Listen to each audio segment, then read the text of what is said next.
Je suis à la fois président du Conseil général de la Vendée, sénateur de la Vendée. Il faut envoyer au gouvernement, mes chers amis, un double signal sur le fond et puis sur la forme. Sur le fond, on ne lâche rien, on ne cédera jamais rien, quelles que soient les provocations, les intimidations ou même le mépris. Mais sur la forme, et c'est le plus important, on ne cédera ni un pouce, ni rien du tout sur toutes nos valeurs. Et voilà pourquoi je soutiens la manifestation du 2 février.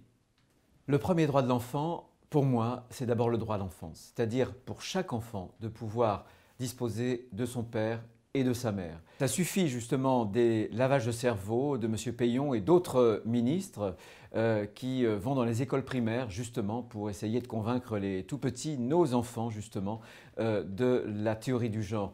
Ça suffit aussi de l'hypocrisie du gouvernement autour de la GPA. D'un côté, le gouvernement, bien sûr, dit non à l'autorisation de la GPA. En même temps, il facilite la GPA puisqu'il autorise sur le territoire national des sociétés américaines à venir faire la publicité pour la location de ventres de femmes justement à l'étranger. Et d'un autre côté, on facilite le travail de ces sociétés étrangères puisque avec la circulaire Taubira, on facilite l'accession de ces enfants à la nationalité française. Je suis abasourdi lorsque pour la première fois, une ministre de la République, Mme Bertinotti, pour ne pas la citer, souhaite une politique familiale de gauche. Qu'est-ce que c'est qu'une politique familiale de gauche?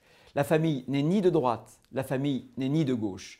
Les enfants d'aujourd'hui, c'est la France de demain. C'est la raison pour laquelle la politique familiale, ça concerne l'avenir de tout le pays dans son ensemble. La politique familiale, c'est aussi la natalité, c'est notre démographie. Et la démographie en France, c'est peut-être le seul atout qui nous reste. Le seul atout pour reconstituer le tissu social, le seul atout en même temps pour la compétitivité aussi de notre économie.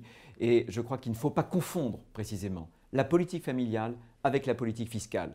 Pour l'instant, le gouvernement a fait du matraquage. Matraquage au sens figuré, matraquage fiscal, matraquage au sens propre sur nos familles au moment des manifestations. Eh bien, le rendez-vous de la politique familiale, c'est capital. Il est capital pour nos valeurs, il est capital aussi pour le pays parce que la politique familiale, c'est l'investissement pour la France de demain. Vous avez, en 2013, réveillé la France. Vous avez fait entendre une autre voix, la voix de la réalité, la voix de la générosité. La réalité contre l'idéologie, contre toutes les idéologies. La générosité aussi contre l'individualisme radical, contre le chacun pour soi. Au moment où la France est en train de s'interroger sur son avenir, vous détenez chacun dans vos mains une petite parcelle de notre avenir.